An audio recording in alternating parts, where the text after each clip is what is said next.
Lebih dari 2.500 tahun yang lalu, Sang Buddha mengajarkan sesuatu yang menembus batas waktu.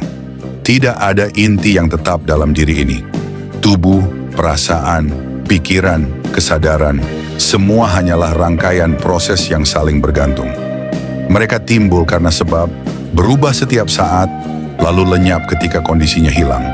Inilah yang disebut anatta, tiada diri sejati, dan patika samuppada, hukum saling ketergantungan.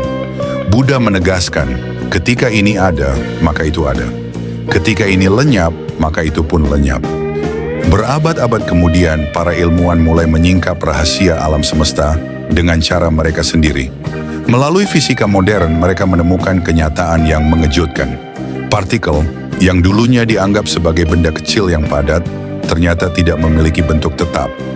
Dalam skala paling halus, partikel hanyalah gelombang kemungkinan. Mereka baru muncul sebagai sesuatu yang nyata ketika ada pengamatan. Inilah dunia mekanika kuantum. Dunia yang dikaji oleh para fisikawan besar seperti Niels Bohr, Werner Heisenberg, dan Richard Feynman. Mereka membuktikan lewat eksperimen demi eksperimen bahwa realitas tidak pernah berdiri sendiri. Salah satu eksperimen yang paling terkenal adalah percobaan dua celah.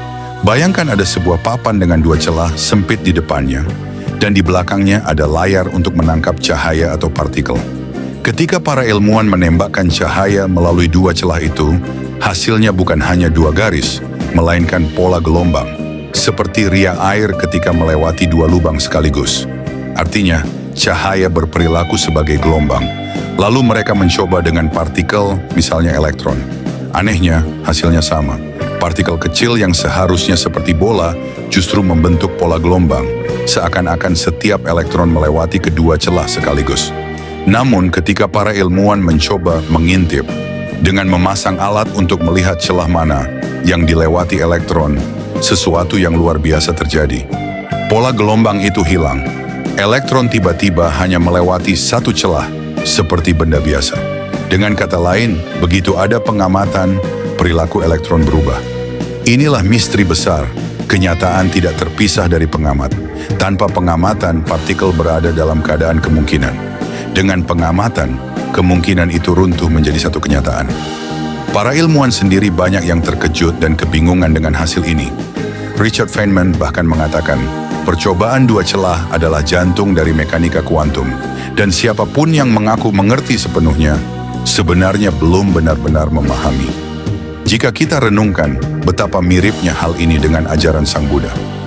Beliau mengajarkan bahwa realitas tidak pernah berdiri sendiri. Segala sesuatu muncul karena kondisi. Kesadaran, pengalaman, dan dunia yang kita alami, semuanya saling bergantung. Tidak ada yang tetap, tidak ada inti abadi. Pada tahun 70-an, seorang fisikawan bernama Fritjof Capra menulis buku The Tao of Physics. Ia menegaskan bahwa apa yang ditemui fisika modern sangat sejalan dengan kebijaksanaan Timur, termasuk Buddhisme. Capra mengatakan, 2.500 tahun yang lalu, Sang Buddha sudah menjelaskan realitas terdalam dengan bahasa manusia. Realitas tanpa inti yang kekal, realitas saling bergantung, realitas yang selalu berubah.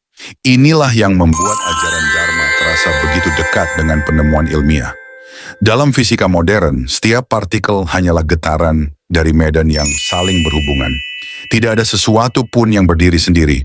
Dalam Dharma, setiap peristiwa hanyalah akibat dari kondisi. Tidak ada makhluk, tidak ada benda yang bisa lepas dari jaringan sebab akibat. Buddha tidak berbicara tentang atom atau kuantum, tetapi prinsip yang beliau sampaikan, ketiadaan inti tetap dan keterhubungan segala sesuatu adalah inti yang sama yang kini dilihat para ilmuwan di laboratorium mereka. Kita bisa menyebutnya dengan istilah yang berbeda. Dalam sains disebut quantum field, dalam Dharma disebut saling ketergantungan. Tetapi arah yang ditunjukkan sama, tidak ada satupun yang bisa berdiri sendiri. Maka apa arti semua ini bagi hidup kita?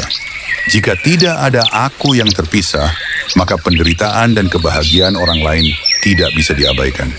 Jika semua saling bergantung, maka setiap pikiran, ucapan, dan perbuatan kita pasti bergetar memengaruhi yang lain. Sains mengungkap fakta, Dharma memberikan makna. Bersama-sama, keduanya menyingkap kebenaran. Kita hanyalah bagian dari jaringan kehidupan luas, tanpa inti yang kekal, namun penuh makna dalam hubungan. Dan di sanalah letak kebebasan. Kita tidak harus mempertahankan aku yang semu. Kita hanya perlu melihat, menyadari, dan hidup selaras dengan hukum alam ini.